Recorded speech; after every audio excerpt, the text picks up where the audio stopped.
आज इंसान जितना आधुनिक हुआ है उतना ही उलझता चला गया है। बाहर से देखने पर लगता है कि हमारे पास हर सुविधा है, तेज इंटरनेट, आरामदायक घर, तुरंत मिलने वाली चीजें। लेकिन अगर अंदर झांक कर देखें तो शरीर और मन दोनों ही थके हुए हैं। ये थकान किसी एक दिन की नहीं है, ये वर्षों से जमा होती आ रही है और अब बीमारी के रूप में सामने आ रही है। पहले बीमारी को एक घटना माना जाता था, कोई बीमार हुआ, इलाज हुआ और वह ठीक हो गया। लेकिन आज बीमारी एक स्थिति बन चुकी है। लोग ठीक नहीं होते, बस मैनेज करते हैं। कोई गैस मैनेज कर रहा है, कोई शुगर, कोई बीपी, कोई अनिद्रा। दवा चल रही है लेकिन जीवन नहीं बदल रहा। इसका सबसे बड़ा कारण यह है कि हमने बीमारी की जड़ पर ध्यान देना बंद कर दिया है। हम लक्षणों को दबाने में लगे हैं, कारण को समझने में नहीं। सिर दर्द हो तो गोली, पेट खराब हो तो सिरप, नींद ना आए तो टैबलेट। लेकिन सवाल यह नहीं पूछा जाता कि यह सब हो क्यों रहा है। अगर आप ध्यान से देखें तो लगभग हर बीमारी का पहला संकेत पेट से शुरू होता है। कभी भूख नहीं लगती, कभी बहुत ज्यादा लगती है, कभी कब्ज, कभी दस्त, कभी एसिडिटी, कभी भारीपन। ये सब शरीर के शुरुआती संकेत हैं जो बता रहे होते हैं कि अंदर कुछ ठीक नहीं चल रहा। पेट सिर्फ खाना पचाने की जगह नहीं है, ये शरीर का नियंत्रण केंद्र है। यहीं से ऊर्जा बनती है, यहीं से खून को पोषण मिलता है और यहीं से मन पर भी असर पड़ता है। इसलिए जब पेट गड़बड़ होता है तो उसका असर पूरे शरीर पर पड़ता है। आज की दिनचर्या इस पेट के सबसे खिलाफ है। सुबह उठते ही मोबाइल, बिना भूख के चाय, फिर जल्दी जल्दी कुछ भी खा लिया। दोपहर में काम के दबाव में खाना टल गया या बहुत भारी हो गया। शाम को फिर चाय नाश्ता और रात को देर से भरपेट खाना। यह क्रम शरीर के प्राकृतिक नियमों के बिल्कुल उलट है। शरीर को एक लय चाहिए, उसे पता होना चाहिए कि कब खाना आएगा, कब आराम मिलेगा, कब सफाई होगी। लेकिन हमने इस लय को तोड़ दिया है। अब शरीर भ्रमित है, वह समझ ही नहीं पा रहा कि उसे कब क्या करना है। यही भ्रम धीरे धीरे बीमारी बन जाता है। पहले थकान, फिर चिड़चिड़ापन, फिर नींद की कमी, फिर पाचन खराब और अंत में कोई ना कोई रोग। मन की भूमिका भी इसमें कम नहीं है। आज का मन हर समय कहीं और है। खाते समय भी फोन, चलते समय भी सोच, सोते समय भी चिंता। मन कभी शरीर के साथ नहीं होता और जब मन और शरीर अलग हो जाते हैं तो बीमारी जन्म लेती है। गौतम बुद्ध ने इसी अलगाव को दुख का कारण बताया था। उन्होंने कहा था कि जब मन वर्तमान में नहीं होता तो संतुलन टूट जाता है। उन्होंने बीमारी को सिर्फ शरीर की समस्या नहीं माना, बल्कि जीवन शैली की समस्या माना। उनके समय में अस्पताल नहीं थे, लेकिन लोग इतने बीमार भी नहीं थे। इसका मतलब यह नहीं कि बीमारी थी ही नहीं, बल्कि यह कि जीवन शरीर के अनुरूप था। भोजन सीमित, नींद समय पर और मन अपेक्षाकृत शांत। आज हमने सुविधा के नाम पर शरीर से समझौता कर लिया है। हम शरीर को सुनते नहीं, बल्कि उस पर आदेश चलाते हैं। अब काम करना है, अब जागना है, अब खाना है। चाहे शरीर तैयार हो या नहीं, लेकिन शरीर आदेश नहीं मानता, वह संकेत देता है। और जब उन संकेतों को अनदेखा किया जाता है तो वह बीमारी के जरिए बोलता है। यही कारण है कि आज छोटी उम्र में ही लोग थक जाते हैं। उन्हें लगता है कि यह उम्र का असर है, लेकिन असल में यह दिनचर्या का असर होता है। अधिकांश लोग यह मानते हैं कि नींद सिर्फ थकान दूर करने के लिए होती है। दिन भर का काम किया, शरीर थका तो सो गए, लेकिन यह नींद की बहुत सतही समझ है। असल में नींद शरीर की सबसे बड़ी मरम्मत प्रक्रिया है।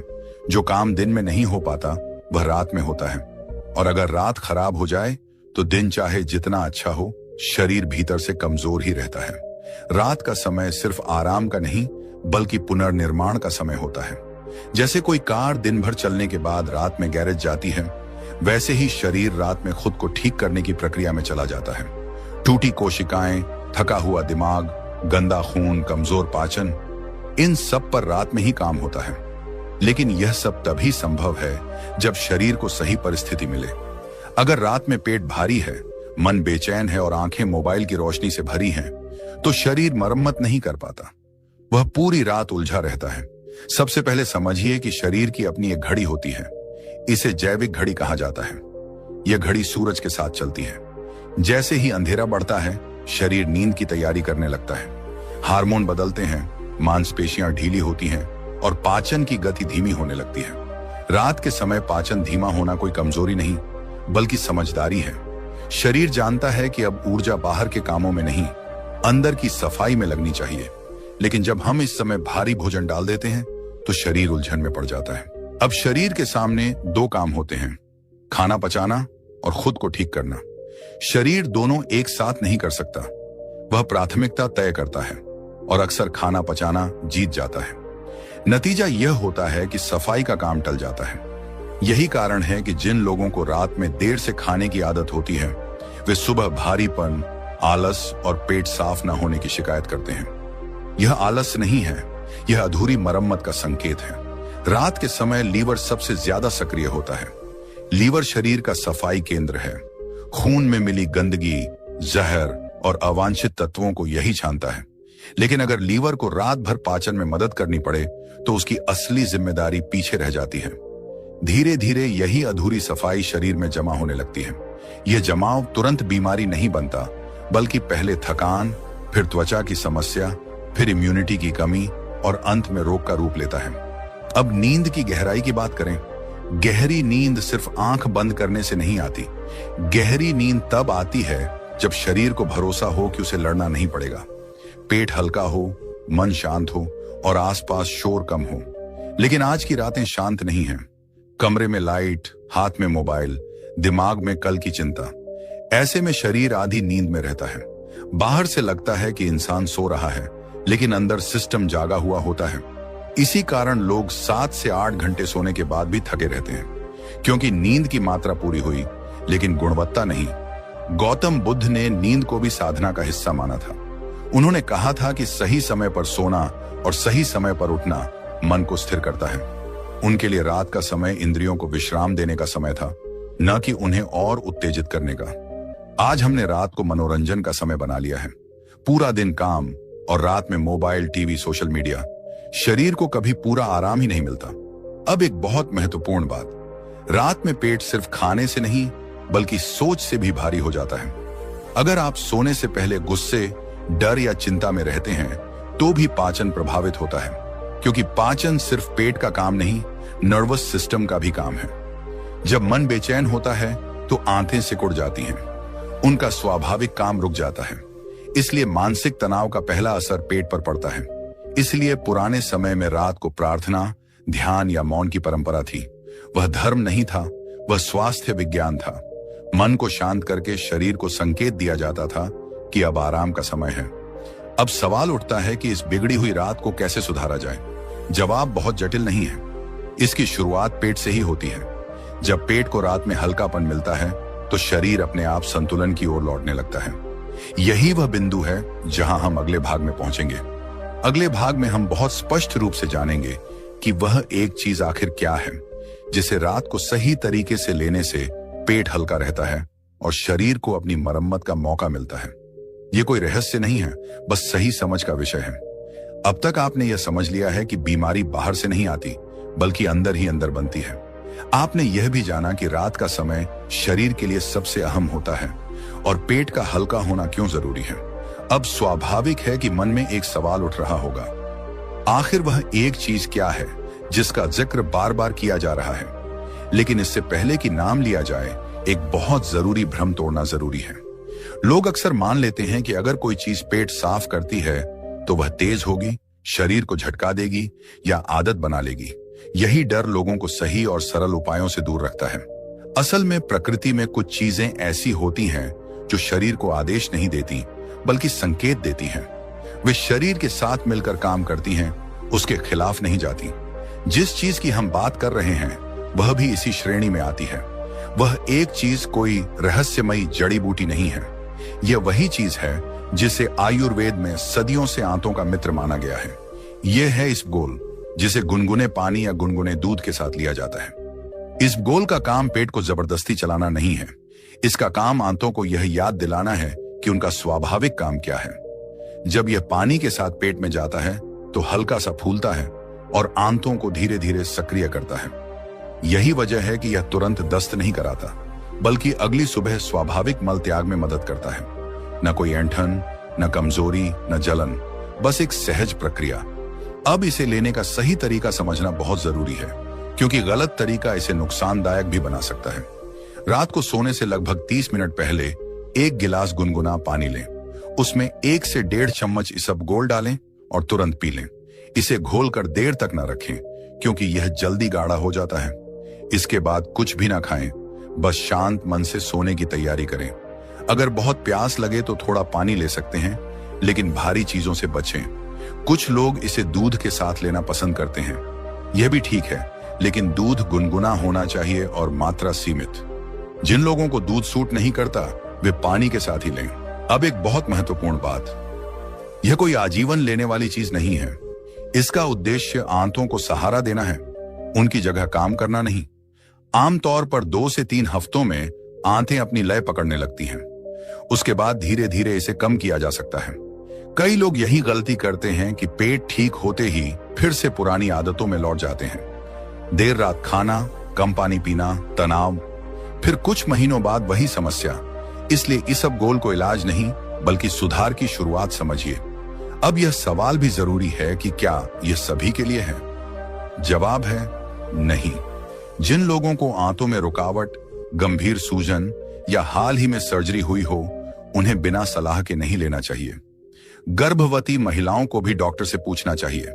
गौतम बुद्ध के समय इसबगोल का नाम भले ही अलग रहा हो, लेकिन सिद्धांत वही था। रात को पेट हल्का रखो, शरीर को उसका काम करने दो। बुद्ध ने कभी किसी एक चीज को जादू की तरह नहीं बताया। उन्होंने आदतों की बात की और यही बात यहां भी लागू होती है। अगर आप इसबगोल लेते हैं लेकिन दिन भर फाइबर रहित भोजन करते हैं, पानी कम पीते हैं और तनाव में रहते हैं तो परिणाम सीमित रहेंगे। इसबगोल सिर्फ एक सहारा है, आधार नहीं। असली आधार है आपकी दिनचर्या। जब पेट साफ होने लगता है तो सबसे पहला बदलाव जो लोग महसूस करते हैं वह है मन की हल्कापन। बिना वजह की बेचैनी कम होने लगती है, नींद गहरी होने लगती है।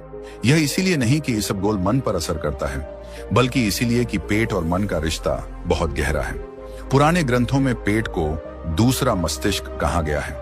आज आधुनिक विज्ञान भी इसी बात को मानता है। आंतों में मौजूद तंत्रिका तंत्र सीधे दिमाग से जुड़ा होता है, इसलिए जब आंतें खुश होती हैं तो मन भी शांत होता है। अब आपने उस एक चीज को जान लिया है, लेकिन कहानी यहां खत्म नहीं होती। असली सवाल अब यह है कि आज का भोजन पेट का दुश्मन क्यों बन गया है? क्या खा रहे हैं, कैसे खा रहे हैं और कब खा रहे हैं? यह सब पेट की हालत तय करता है। आज अगर किसी से पूछा जाए कि सबसे आम समस्या क्या है, तो ज्यादातर लोग बिना सोचे कहेंगे पेट की समस्या। किसी को कब्ज है, किसी को गैस, किसी को एसिडिटी, तो किसी को हर समय भारीपन। यह समस्या अब अपवाद नहीं रही बल्कि सामान्य स्थिति बन चुकी है। सबसे चिंताजनक बात यह है कि लोग इसे बीमारी मानते ही नहीं बल्कि जीवन का हिस्सा मान चुके हैं। लेकिन पेट कभी भी बिना कारण खराब नहीं होता, वह हर दिन संकेत देता है। सवाल यह है कि हम उन संकेतों को समझते हैं या नहीं। सबसे पहले भोजन की गुणवत्ता की बात करें। आज का भोजन पेट को भर तो देता है, लेकिन उसे पोषण नहीं देता। ज्यादातर खाने की चीजें इतनी प्रोसेस्ड हो चुकी हैं कि उनमें से फाइबर लगभग खत्म हो गया है। फाइबर वही तत्व है जो आंतों को सक्रिय रखता है। जब फाइबर नहीं होता तो आंतें सुस्त पड़ने लगती हैं। पुराने समय में लोग मोटा अनाज, सब्जियां, दालें और फल खाते थे। यह भोजन भारी नहीं था, लेकिन संतुलित था। आज का भोजन या तो बहुत ज्यादा चिकना है या बहुत ज्यादा सूखा। दोनों ही स्थितियां पेट के लिए कठिन है। दूसरी बड़ी समस्या है समय। पेट को नियमितता पसंद है। वह चाहता है कि रोज लगभग एक ही समय पर भोजन मिले, लेकिन आज यह समय हर दिन बदलता रहता है। कभी नाश्ता देर से, कभी दोपहर का खाना छोड़ा हुआ, कभी रात का खाना बहुत देर से। जब समय बिगड़ता है तो पाचन रस सही समय पर नहीं बनते। नतीजा यह होता है कि खाना पूरी तरह नहीं पचता और वही अधपचा भोजन आंतों में जमा होने लगता है। तीसरी समस्या है पानी। लोग समझते हैं कि सिर्फ प्यास लगने पर पानी पीना काफी है, लेकिन पानी शरीर की सफाई का मुख्य साधन है। जब पानी कम होता है तो मल सख्त हो जाता है और आंतों में चिपकने लगता है। पुराने समय में लोग सुबह उठते ही पानी पीते थे। यह कोई धार्मिक क्रिया नहीं थी, बल्कि शरीर को जगाने का तरीका था। आज सुबह की शुरुआत चाय या कॉफी से होती है, जो पानी की कमी को और बढ़ा देती है। चौथी समस्या है मानसिक तनाव। तनाव सिर्फ दिमाग में नहीं रहता, वह सीधा पेट पर असर करता है। जब इंसान तनाव में होता है तो शरीर लड़ो या भागो की स्थिति में चला जाता है। इस स्थिति में पाचन सबसे पहले बंद होता है। यही कारण है कि चिंता में लोगों को भूख नहीं लगती या फिर बहुत ज्यादा लगती है। दोनों ही स्थितियां असंतुलन की निशानी हैं। अब एक बहुत अहम बात, भोजन कैसे खाया जा रहा है। आज लोग खाते समय भी काम कर रहे होते हैं, मोबाइल देखते हुए, टीवी देखते हुए, बात करते हुए। जब मन भोजन पर नहीं होता तो शरीर भी उसे ठीक से स्वीकार नहीं करता। बुद्ध ने कहा था कि भोजन ध्यान से किया जाना चाहिए, हर कौर को महसूस करना चाहिए। यह कोई आध्यात्मिक बात नहीं है, यह पाचन विज्ञान है। जब आप ध्यान से खाते हैं तो शरीर सही मात्रा में पाचन रस छोड़ता है। जब आप जल्दी जल्दी खाते हैं तो शरीर भ्रमित हो जाता है। आज की सबसे बड़ी समस्या यह है कि लोग पेट को सुनना भूल गए हैं। उन्हें भूख और आदत में फर्क समझ नहीं आता। अक्सर लोग सिर्फ समय देखकर खाते हैं, भूख देखकर नहीं। यही कारण है कि पेट भरा होने के बावजूद लोग और खाते हैं। यह अतिरिक्त भोजन आंतों में जमा हो जाता है। धीरे धीरे यही जमा हुआ भोजन सड़ने लगता है। यह सड़न ही गैस, एसिडिटी और बदबूदार मल का कारण बनती है। और जब यह गंदगी लंबे समय तक रहती है तो शरीर में जहर की तरह फैलती है। अब सवाल यह है कि क्या इसका समाधान सिर्फ इसबगोल या किसी एक चीज में है? जवाब है नहीं। यह सिर्फ पहला कदम है। असली समाधान है भोजन के प्रति समझ बदलना। अगर आप पेट को सच में ठीक करना चाहते हैं तो आपको यह देखना होगा कि आप क्या खा रहे हैं, कैसे खा रहे हैं और कब खा रहे हैं। रात को हल्का भोजन, दिन में पर्याप्त पानी और खाने के समय पूरा ध्यान, ये तीन बातें पेट को धीरे धीरे उसकी प्राकृतिक स्थिति में वापस ले आती हैं। इस प्रक्रिया में धैर्य बहुत जरूरी है, क्योंकि पेट वर्षों से बिगड़ा हुआ है। वह एक हफ्ते में पूरी तरह ठीक नहीं होगा, लेकिन अगर दिशा सही है तो सुधार जरूर होगा। जब भी गौतम बुद्ध का नाम लिया जाता है तो ज्यादातर लोगों के मन में त्याग, संन्यास और तपस्या की तस्वीर उभर आती है। ऐसा लगता है जैसे बुद्ध का मार्ग सिर्फ जंगलों और आश्रमों के लिए था, आम इंसान के जीवन के लिए नहीं। लेकिन यह समझ अधूरी है। बुद्ध का मार्ग जीवन से भागने का नहीं, जीवन को संतुलन में जीने का मार्ग था। और यही संतुलन आज के इंसान को सबसे ज्यादा चाहिए। बुद्ध ने अपने जीवन के शुरुआती वर्षों में दो चरम देखे। एक तरफ राजमहल का अत्यधिक सुख, दूसरी तरफ कठोर तपस्या। दोनों ही रास्तों ने उन्हें शांति नहीं दी। तब उन्होंने जिस मार्ग को अपनाया वही मध्य मार्ग कहलाया। न अत्यधिक भोग, न अत्यधिक त्याग। यही सिद्धांत शरीर और स्वास्थ्य पर भी लागू होता है। आज का इंसान भी दो ही चरमों में जी रहा है। या तो वह अपने शरीर की बिल्कुल परवाह नहीं करता, जैसा मन करे जब मन करे खाता पीता है, या फिर अचानक बहुत सख्त नियम बना लेता है, डाइट, एक्सरसाइज, उपवास। दोनों ही स्थितियां शरीर को परेशान करती हैं। मध्य मार्ग कहता है शरीर को शत्रु मत बनाओ, मित्र बनाओ। उसकी जरूरतों को समझो, लेकिन उसकी इच्छाओं के गुलाम मत बनो। भूख लगे तो खाओ, लेकिन जरूरत से ज्यादा नहीं। थकान हो तो आराम करो, लेकिन आलस्य में मत डूबो। बुद्ध ने भोजन को भी साधना का हिस्सा माना। उनके भिक्षु दिन में 1 या 2 बार ही भोजन करते थे, लेकिन वह भोजन संतुलित होता था, न बहुत भारी न बहुत हल्का। रात का समय उन्होंने शरीर को आराम देने के लिए छोड़ा। यह कोई धार्मिक नियम नहीं था, यह शरीर की कार्य प्रणाली की समझ थी। बुद्ध जानते थे कि रात को पाचन कमजोर होता है और उस समय शरीर को सफाई का मौका देना चाहिए। आज अगर हम अपने जीवन में बुद्ध का मध्य मार्ग अपनाएं तो हमें कुछ बहुत बड़े बदलाव करने की जरूरत नहीं है। बस छोटे छोटे संतुलन बनाने होंगे, जैसे रात का खाना जल्दी और हल्का। इसका मतलब यह नहीं कि भूखे सो जाएं, बल्कि यह कि ऐसा भोजन लें जो पेट पर बोझ न डाले। सादा खाना, कम मसाले, सीमित मात्रा। दूसरा, नियमितता। रोज अलग अलग समय पर खाना शरीर को भ्रमित करता है। बुद्ध ने दिनचर्या पर बहुत जोर दिया। एक तय लय में जीना मन और शरीर दोनों को स्थिर करता है। तीसरा, सजगता। बुद्ध ने कहा कि जो कर रहे हो उसमें पूरी तरह उपस्थित रहो। खाना खा रहे हो तो बस खाओ, चल रहे हो तो बस चलो। यह सजगता पाचन को भी गहरा करती है। आज के इंसान की समस्या यह है कि वह हर समय भविष्य में जी रहा है, खाते समय भी अगले काम की चिंता। यही बेचैनी पेट को सबसे ज्यादा नुकसान पहुंचाती है। मध्य मार्ग यह नहीं कहता कि आप मोबाइल छोड़ दें या आधुनिक जीवन त्याग दें। वह कहता है कि हर चीज की एक सीमा हो। रात को सोने से पहले मोबाइल बंद करना कोई तपस्या नहीं, बल्कि शरीर के प्रति सम्मान है। बुद्ध ने कहा था कि दुख का कारण अज्ञान है, स्वास्थ्य के संदर्भ में यह अज्ञान शरीर की समझ न होना है। हम नहीं जानते कि हमारा शरीर कैसे काम करता है, इसलिए हम अनजाने में उसे नुकसान पहुंचा देते हैं। जब आप शरीर को समझना शुरू करते हैं तो धीरे धीरे आदतें खुद बदलने लगती हैं। आपको कोई नियम थोपना नहीं पड़ता। जैसे ही आप महसूस करते हैं कि देर रात खाना आपको भारीपन देता है, आप खुद उसे कम करने लगते हैं। यही आत्म जागरूकता बुद्ध का असली संदेश है। आज अगर बुद्ध जीवित होते तो शायद वे अस्पतालों में जाकर दवाइयां नहीं बांटते। वे लोगों को यह समझाते कि बीमारी जीवन शैली का परिणाम है, कोई दैवी दंड नहीं।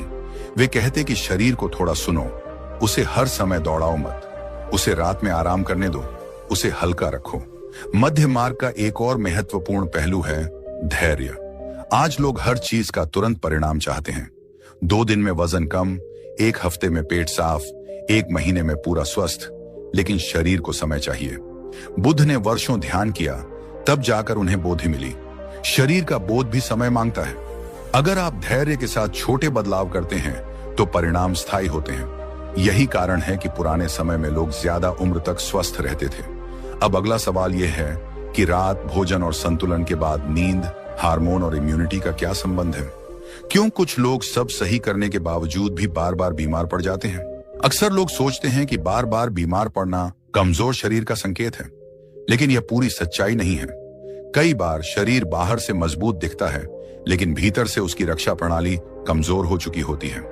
इस कमजोरी की जड़ अक्सर नींद में छुपी होती है। नींद सिर्फ आराम नहीं, बल्कि शरीर की सुरक्षा ढाल है। जब इंसान गहरी नींद में होता है, तब शरीर सिर्फ विश्राम नहीं करता, बल्कि खुद को दोबारा तैयार करता है। इस समय हार्मोन संतुलित होते हैं, कोशिकाएं मरम्मत करती हैं और इम्यून सिस्टम सक्रिय होता है। अगर नींद लगातार खराब हो तो यह पूरी व्यवस्था धीरे धीरे बिगड़ने लगती है। सबसे पहले समझिए हार्मोन की भूमिका। हार्मोन शरीर के संदेशवाहक होते हैं। वे तय करते हैं कि कब भूख लगेगी, कब नींद आएगी, कब ऊर्जा मिलेगी और कब शरीर को आराम चाहिए। नींद के दौरान ही मेलाटोनिन नाम का हार्मोन सबसे ज्यादा सक्रिय होता है, जो शरीर को गहराई से आराम देता है। लेकिन जब रात को देर तक जागा जाता है, स्क्रीन की रोशनी देखी जाती है या पेट भारी होता है, तो मेलाटोनिन का स्राव बाधित होता है। नतीजा यह होता है कि नींद हल्की रह जाती है। इंसान सोता तो है, लेकिन पूरी तरह नहीं। अब इम्यून सिस्टम की बात करें। शरीर की रोग प्रतिरोधक क्षमता भी रात में ही मजबूत होती है। इस समय शरीर पुराने और कमजोर कोशिकाओं को हटाता है और नई कोशिकाएं बनाता है। यह प्रक्रिया तभी पूरी होती है जब नींद गहरी और लगातार हो। अगर नींद अधूरी हो तो इम्यून सिस्टम सुस्त पड़ जाता है।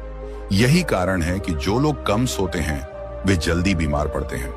उन्हें सर्दी खांसी जल्दी पकड़ लेती है, घाव देर से भरते हैं और थकान जल्दी होती है।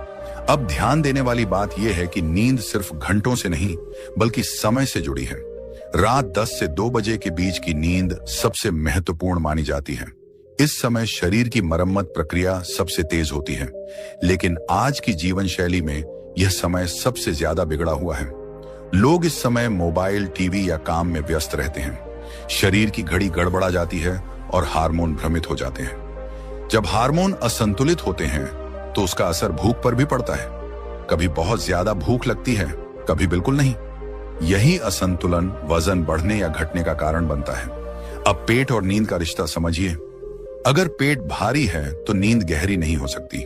शरीर पाचन में लगा रहता है, इसलिए रात को हल्का भोजन और सही समय पर खाना नींद की गुणवत्ता को सीधे प्रभावित करता है। यही कारण है कि हमने इस पूरी सीरीज में बार बार रात और पेट की बात की है, क्योंकि यहीं से नींद और इम्यूनिटी दोनों का रास्ता निकलता है। गौतम बुद्ध ने भी नींद को संतुलन का हिस्सा माना। उन्होंने न बहुत ज्यादा सोने की सलाह दी, न बहुत कम। उनका मानना था कि शरीर को उतनी ही नींद चाहिए जितनी उसे ताजा कर दे। आज की समस्या यह है कि लोग नींद को आखिरी प्राथमिकता मानते हैं। पहले काम, फिर मनोरंजन और अगर समय बचा तो नींद। लेकिन शरीर इसे स्वीकार नहीं करता। जब नींद लगातार खराब होती है तो शरीर चेतावनी देता है। पहले थकान, फिर चिड़चिड़ापन, फिर एकाग्रता की कमी और अंत में बीमारी। लेकिन हम इन संकेतों को नजरअंदाज करते रहते हैं। एक और महत्वपूर्ण बात, नींद से पहले का समय। अगर आप सोने से पहले तनाव, बहस या नकारात्मक खबरें देखते हैं तो नींद प्रभावित होती है। मन शांत नहीं होगा तो शरीर भी नहीं सो पाएगा। इसलिए पुराने समय में सोने से पहले शांति के अभ्यास होते थे। मौन, ध्यान, प्रार्थना, ये सब नींद की तैयारी थी। अब जब आप पेट हल्का रखते हैं, मन थोड़ा शांत करते हैं और समय पर सोते हैं, तो शरीर धीरे धीरे संतुलन में आने लगता है। हार्मोन सुधरते हैं, इम्यूनिटी मजबूत होती है और बीमारी की संभावना कम होने लगती है। लेकिन यह एक प्रक्रिया है, कोई एक रात का काम नहीं। यही कारण है कि धैर्य और नियमितता सबसे जरूरी है। यह उम्र जीवन की सबसे सक्रिय उम्र मानी जाती है। यही वह समय होता है जब इंसान सपने देखता है, मेहनत करता है, आगे बढ़ता है और अपनी पहचान बनाता है। लेकिन विडंबना यह है कि आज यही उम्र सबसे ज्यादा थकी हुई, परेशान और अंदर से टूटी हुई नजर आती है। बाहर से देखने पर सब ठीक लगता है, लेकिन भीतर कुछ न कुछ लगातार बिगड़ रहा होता है। आज 20 से 40 साल के बीच के ज्यादातर लोग किसी न किसी शारीरिक या मानसिक परेशानी से जूझ रहे हैं। कोई लगातार थकान महसूस करता है, कोई बिना वजह चिड़चिड़ा रहता है, किसी को नींद नहीं आती तो किसी को पेट की समस्या। यह सब इतनी आम हो चुका है कि लोग इसे सामान्य मानने लगे हैं। सबसे खतरनाक बात यही है, बीमारी को सामान्य मान लेना। इस उम्र की बीमारियां अक्सर छुपी होती हैं। ये तुरंत बिस्तर पर नहीं गिराती, बल्कि धीरे धीरे ऊर्जा चूसती हैं। इंसान काम करता रहता है, लेकिन पहले जैसी ताकत नहीं रहती। मन जल्दी हार मानने लगता है, छोटी छोटी बातों पर तनाव बढ़ जाता है। इसका सबसे बड़ा कारण है लगातार चलने वाली जीवन शैली। इस उम्र में लोग रुकते नहीं हैं। सुबह से रात तक भाग दौड़, काम का दबाव, भविष्य की चिंता और तुलना का बोझ। शरीर और मन को कभी पूरा आराम नहीं मिलता। इन छुपी बीमारियों की शुरुआत अक्सर पेट से होती है, कब्ज, गैस, एसिडिटी, अनियमित भूख। लेकिन लोग इसे गंभीर नहीं मानते। वे सोचते हैं कि सबको होता है। यही सोच आगे चलकर बड़ी बीमारी का रूप ले लेती है। दूसरी बड़ी समस्या है नींद की कमी। इस उम्र के लोग सबसे कम और सबसे खराब नींद लेते हैं। देर रात तक जागना, सुबह जल्दी उठना और दिन भर थकान। शरीर कभी पूरी तरह रिचार्ज ही नहीं हो पाता। तीसरी समस्या है मानसिक दबाव। सोशल मीडिया, करियर, रिश्ते, पैसे, हर तरफ से तुलना और अपेक्षाएं। मन कभी शांत नहीं रहता। यह लगातार तनाव हार्मोन को बिगाड़ देता है, जिसका सीधा असर पाचन, नींद और इम्यूनिटी पर पड़ता है। इस उम्र में हार्मोनल असंतुलन भी तेजी से बढ़ रहा है। थायराइड, पीसीओडी, टेस्टोस्टेरोन की कमी, ये सब पहले दुर्लभ माने जाते थे, अब आम हो चुके हैं। इनका कारण शरीर का प्राकृतिक चक्र टूट जाना है। आज का युवा शरीर को उसकी सीमा से ज्यादा खींच रहा है। वह कैफीन से खुद को जगाता है, शुगर से तुरंत ऊर्जा लेता है और फिर थकावट को नजरअंदाज करता है। यह उधार की ऊर्जा होती है जो बाद में भारी कीमत मांगती है। इस उम्र की एक और छुपी बीमारी है भावनात्मक थकान। लोग अंदर से अकेले हो गए हैं। बात करने का समय नहीं, सुनने वाला नहीं। यह अकेलापन भी शरीर को बीमार करता है। गौतम बुद्ध ने दुख का एक कारण तृष्णा बताया था, और आज की तृष्णा है हमेशा बेहतर बनने की, आगे निकलने की, ज्यादा पाने की। यह दौड़ कभी खत्म नहीं होती और इसी दौड़ में शरीर पीछे छूट जाता है। अगर इस उम्र में इंसान अपने शरीर की नहीं सुनेगा तो 40 के बाद शरीर जोर से बोलेगा। तब बीमारियां साफ दिखाई देने लगेंगी। लेकिन अच्छी खबर यह है कि यही उम्र सबसे सही समय भी है सुधार का। शरीर में अभी भी खुद को ठीक करने की ताकत होती है, बस उसे सही दिशा चाहिए। अगर इस उम्र में आप रात का समय सुधार लें, पेट को हल्का रखें, नींद को प्राथमिकता दें और तनाव को थोड़ा कम करें, तो बड़ी बीमारियों को रोका जा सकता है। आज का इंसान एक ही सवाल सबसे ज्यादा पूछता है, मैं कब ठीक होऊंगा? यह सवाल अपने आप में ही आज की सबसे बड़ी समस्या को दिखाता है। इंसान परिणाम जल्दी चाहता है, लेकिन यह भूल जाता है कि बीमारी भी धीरे धीरे बनी है। जो शरीर वर्षों से अनदेखा किया गया है, वह कुछ दिनों में पूरी तरह ठीक नहीं हो सकता। लेकिन इसका यह मतलब भी नहीं कि सुधार नहीं होगा। सुधार जरूर होता है, बस उसकी गति वही होती है जो शरीर तय करता है, न कि हमारा मन। शरीर एक बहुत समझदार व्यवस्था है। वह खुद को ठीक करना जानता है। उसकी हर कोशिका में ठीक होने की क्षमता होती है। लेकिन यह क्षमता तभी काम करती है जब हम उसके रास्ते में बाधा न बने। आज की सबसे बड़ी बाधा है जल्दबाजी। लोग एक साथ बहुत कुछ बदलना चाहते हैं। अचानक डाइट बदलना, अचानक एक्सरसाइज शुरू करना, अचानक उपवास करना। शरीर इन झटकों को सहन नहीं कर पाता। वह डर जाता है और रक्षात्मक हो जाता है। धीरे धीरे ठीक होने का पहला नियम है कम करना, जोड़ना नहीं। कम करना मतलब देर रात का खाना, अनावश्यक स्नैक्स, स्क्रीन टाइम, तनाव। जब आप बोझ कम करते हैं तो शरीर अपने आप हल्का होने लगता है। दूसरा नियम है नियमितता। शरीर को यह भरोसा चाहिए कि अब चीजें समय पर होंगी। समय पर खाना, समय पर सोना, समय पर उठना। यह भरोसा मिलते ही शरीर धीरे धीरे संतुलन में आने लगता है। तीसरा नियम है सहयोग। इसबगोल जैसी चीजें शरीर का सहयोग करती हैं, उसकी जगह काम नहीं करती। जब आंतें सुस्त होती हैं तो उन्हें थोड़ा सहारा देना गलत नहीं है, लेकिन साथ में आदतें भी सुधारनी होंगी। शरीर को ठीक होने के लिए सबसे पहले पेट साफ चाहिए। जैसे ही आंतें नियमित होती हैं, सुधार की लहर पूरे शरीर में फैलने लगती है। खून साफ होता है, त्वचा सुधरती है, नींद गहरी होती है। कई लोग कहते हैं कि पेट तो ठीक है, फिर भी थकान रहती है। ऐसा इसलिए होता है क्योंकि शरीर अभी गहराई से सफाई की प्रक्रिया में होता है। यह अंदर का काम है जो बाहर से तुरंत दिखाई नहीं देता। धीरे धीरे सुधार के दौरान कुछ दिन ऐसे भी आते हैं जब लगता है कि कुछ बेहतर नहीं हो रहा। यही वह समय होता है जब ज्यादातर लोग हार मान लेते हैं, लेकिन यही समय सबसे महत्वपूर्ण होता है। यह ठीक उसी तरह है जैसे किसी गंदे कमरे की सफाई। पहले धूल उड़ती है, गंदगी दिखती है, लगता है कि हालात बिगड़ रहे हैं, लेकिन अगर आप सफाई जारी रखें तो धीरे धीरे सब साफ होने लगता है। शरीर की सफाई भी वैसी ही है। जब गंदगी बाहर निकलने लगती है तो कभी कभी असहजता होती है, लेकिन इसका मतलब यह नहीं कि तरीका गलत है। एक बहुत जरूरी बात, तुलना मत कीजिए। हर शरीर अलग है। किसी को जल्दी फायदा दिखता है, किसी को देर से। इसका मतलब यह नहीं कि आप गलत कर रहे हैं। गौतम बुद्ध ने धैर्य को सबसे बड़ा गुण माना था।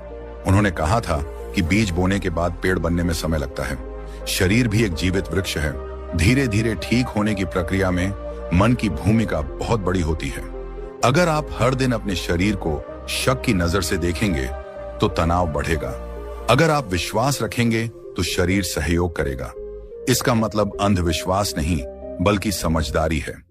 जो चीजें शरीर को नुकसान पहुंचाती हैं, उन्हें छोड़ना। जो सहायक हैं, उन्हें अपनाना। धीरे धीरे सुधार का एक बड़ा संकेत यह होता है कि आप खुद को बेहतर महसूस करने लगते हैं, भले ही रिपोर्ट्स अभी वैसी ही हों। यह अंदरूनी सुधार का संकेत है। यही वह समय होता है जब आपको रास्ता नहीं छोड़ना चाहिए। स्वास्थ्य की बात आते ही एक बड़ी गलती अक्सर की जाती है, यह मान लेना कि जो तरीका एक व्यक्ति के लिए सही है वही सबके लिए भी सही होगा। लेकिन शरीर का स्वभाव ऐसा नहीं है। हर इंसान का शरीर अलग है, उसकी जरूरतें अलग हैं और उसकी सीमाएं भी अलग हैं। इसलिए किसी भी आदत को अपनाने से पहले यह समझना बहुत जरूरी है कि वह आपके लिए उपयुक्त है या नहीं। इस पूरी सीरीज में जिन बातों का जिक्र किया गया है, रात को पेट हल्का रखना, नियमित दिनचर्या, इसबगोल जैसे सहायक उपाय, ये सब सामान्य स्वस्थ व्यक्ति के लिए सुरक्षित माने जाते हैं। लेकिन कुछ परिस्थितियों में सावधानी बहुत जरूरी होती है। सबसे पहले बात उन लोगों की जिन्हें आंतों से जुड़ी गंभीर समस्याएं हैं, जैसे आंतों में रुकावट, क्रॉनिक सूजन या हाल ही में पेट की सर्जरी हुई हो। ऐसे मामलों में कोई भी फाइबर आधारित चीज बिना सलाह के नहीं लेनी चाहिए, क्योंकि वहां समस्या सुस्ती की नहीं, संरचना की हो सकती है। दूसरी श्रेणी में आते हैं बुजुर्ग। उम्र बढ़ने के साथ पाचन स्वाभाविक रूप से धीमा हो जाता है। ऐसे में इसबगोल जैसी चीज बहुत सहायक हो सकती है, लेकिन मात्रा कम रखनी चाहिए और पानी की मात्रा पर्याप्त होनी चाहिए। पानी की कमी के साथ लिया गया फाइबर उल्टा असर कर सकता है। तीसरी श्रेणी में गर्भवती महिलाएं आती हैं। गर्भावस्था के दौरान हार्मोनल बदलाव और बढ़ते हुए गर्भ के कारण कब्ज आम समस्या होती है। इसबगोल आमतौर पर सुरक्षित माना जाता है, लेकिन फिर भी बिना डॉक्टर की सलाह के कुछ भी नियमित रूप से शुरू नहीं करना चाहिए। चौथी श्रेणी में वे लोग आते हैं जो पहले से किसी दवा पर निर्भर हैं, खासकर थायराइड, शुगर या मानसिक स्वास्थ्य की दवाएं। फाइबर कुछ दवाओं के अवशोषण को प्रभावित कर सकता है, इसलिए दवा और इसबगोल के बीच उचित अंतर रखना जरूरी होता है। अब एक और महत्वपूर्ण वर्ग है वे लोग जो बहुत दुबले हैं या जिनका वजन बहुत तेजी से गिर रहा है।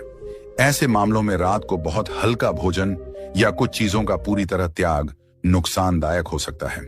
शरीर को पोषण चाहिए, सिर्फ सफाई नहीं।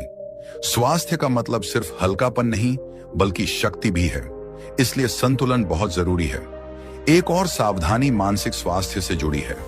जो लोग अत्यधिक चिंता, अवसाद या खाने से जुड़ी विकृतियों से जूझ रहे हैं, उन्हें किसी भी स्वास्थ्य नियम को सख्ती से लागू नहीं करना चाहिए, क्योंकि सख्ती तनाव बढ़ा सकती है। गौतम बुद्ध ने भी कहा था कि जब नियम बोझ बन जाए तो वे साधना नहीं रह जाते। इसीलिए स्वास्थ्य के नियम भी सहायक होने चाहिए, डर पैदा करने वाले नहीं। अब एक बहुत जरूरी बात, अगर कभी ऐसा लगे कि किसी उपाय से शरीर में परेशानी बढ़ रही है तो उसे तुरंत रोक देना चाहिए। शरीर से लड़ना नहीं है, उसे समझना है। कई बार लोग सोचते हैं कि थोड़ा कष्ट सहना पड़ेगा तभी फायदा होगा, लेकिन प्राकृतिक सुधार में अत्यधिक कष्ट की जरूरत नहीं होती। सावधानी का मतलब डर नहीं बल्कि विवेक है। विवेक वही है जिसकी बुद्ध ने बार बार बात की। इस पूरे रास्ते पर चलते हुए यह याद रखना जरूरी है कि यह कोई प्रतियोगिता नहीं है। न किसी से तेज ठीक होना है, न किसी से बेहतर दिखना है। यह एक व्यक्तिगत यात्रा है। अब तक आपने यह समझ लिया है कि स्वास्थ्य कोई एक दिन का निर्णय नहीं होता। यह रोज लिए गए छोटे छोटे निर्णयों का परिणाम होता है। बीमारी अचानक दिखाई देती है, लेकिन वह धीरे धीरे बनती है। ठीक उसी तरह स्वास्थ्य भी अचानक नहीं मिलता, वह धीरे धीरे लौटता है। इस पूरे सफर में सबसे पहली और सबसे बड़ी सीख यही है कि शरीर दुश्मन नहीं है। वह हमारे खिलाफ काम नहीं करता, बल्कि हमेशा हमें बचाने की कोशिश करता है। जब वह थकान, दर्द या असुविधा दिखाता है तो वह संकेत दे रहा होता